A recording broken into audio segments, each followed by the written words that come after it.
You want answers? I think I'm entitled to. You want answers? I want the truth! You can't handle the truth. Biden wasting no time cementing his far-left climate legacy with a last-ditch effort permanently banning offshore drilling in most U.S. waters.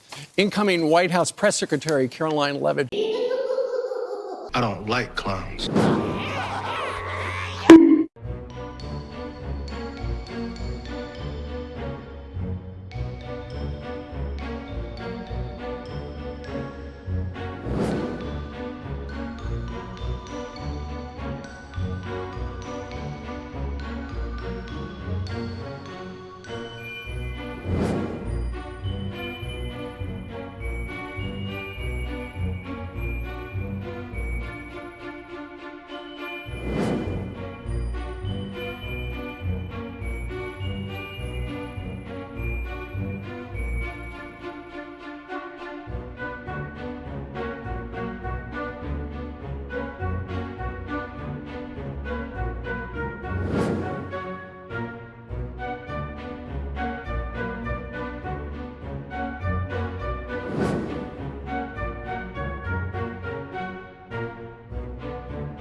Fine, I'll play it.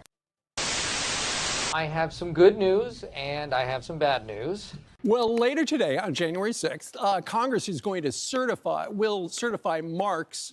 President-elect Trump's election results, and President Biden wasting no time cementing his far-left climate legacy with a last-ditch effort permanently banning offshore drilling in most U.S. waters. Incoming White House Press Secretary Caroline Leavitt joins us right now. Caroline, good morning to you. Good morning. Good to see you, Steve. It's good to see you. So on the way out, in his last 2 weeks, what he's trying to do is he's trying to slow down Donald Trump, isn't he? Mm-hmm.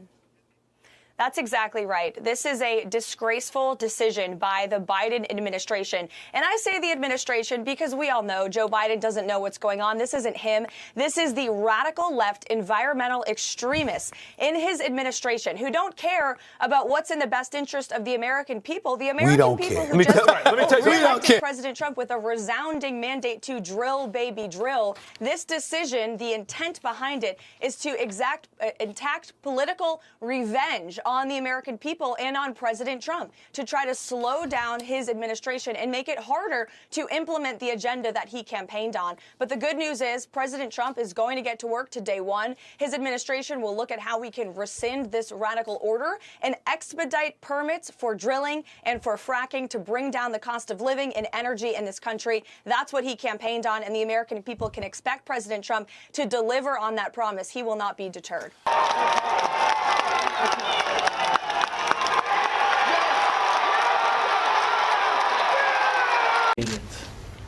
It is the driving force of every single day I have the privilege of serving in this office. That is why, since 2015, I've fought for this country, for you, to strengthen and grow the middle class. Why we rallied to support each other through the pandemic, to advance reconciliation, to defend free trade on this continent, to stand strong with Ukraine and our democracy, and to fight climate change and get our economy ready for the future.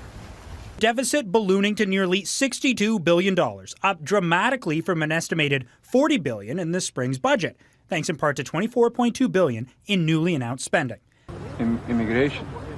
Yes, immigration. My friends, as you all know, I'm a fighter. Well, we don't know that. Every bone in my body has always told me to fight because I care deeply about Canadians. I care deeply about this country, and I will always be motivated by what is in the best interest of myself. I intend to resign as party leader, as prime minister, after the party selects its next leader through a robust, nationwide, competitive process. See you never! The NYPD arresting a man accused of at least 2 stabbings on the subway last week. Jamar Banks facing assault and weapons possession charges after he was accused of stabbing an MTA employee Thursday and another man on New Year's Day. We're now learning the suspect has been arrested, drum roll please, 87 times. Justice system's a goddamn joke. The deli counter turned into a scene of a deadly stabbing. A postal worker was killed and one woman is under arrest this morning. Let's get right to Good Day's Briella Tomasetti. She is live outside that bodega in Harlem. And Briella, investigators believe this all started over who was next in line to order at that deli. Yeah, Tashani and Dan, good morning to both of you. All literally over a sandwich. That woman, the suspect identified this morning as 24-year-old Jaya Cruz. She has been charged in the murder of 36-year-old Ray Hodges, who, was killed on the job yesterday. He was stabbed to death here in the deli behind me in Harlem. Now, Cruz could be arraigned on second-degree murder charges as early as today. Let's get right to her being escorted out of the 28th precinct yesterday. It happened shortly before midnight. Cruz was covering her face with a black hooded sweatshirt and avoiding questions from reporters. According to police, the attack happened inside Joe's Grocery on Malcolm X Boulevard and West 118th Street at about 2:30 yesterday afternoon. Hodges, an on-duty postal worker, was found with stab wounds about the body and rushed to Harlem Hospital, where he was pronounced dead. A trans woman. Do you still believe he's a threat to democracy? I think what he did was a genuine threat to democracy. My being the oldest president, I know more world leaders than any one of you ever met in your whole goddamn life.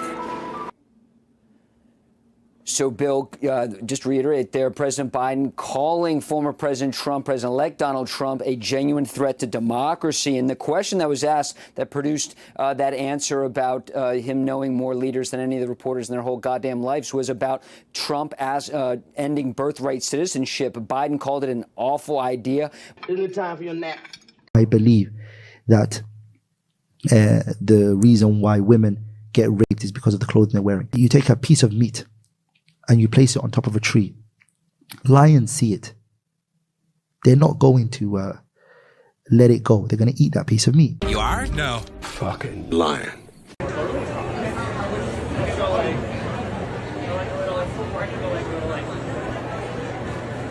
Yeah, I want to end like that. Yeah. So you don't necessarily 180. Yeah, totally. 3, 2, 1. Amazing.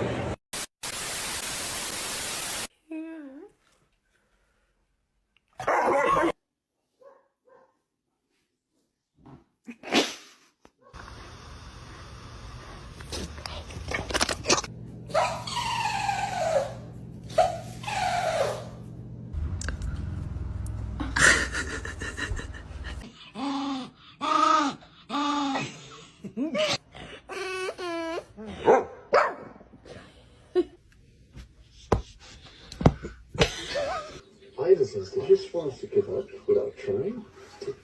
Why are you sitting on your brother's head?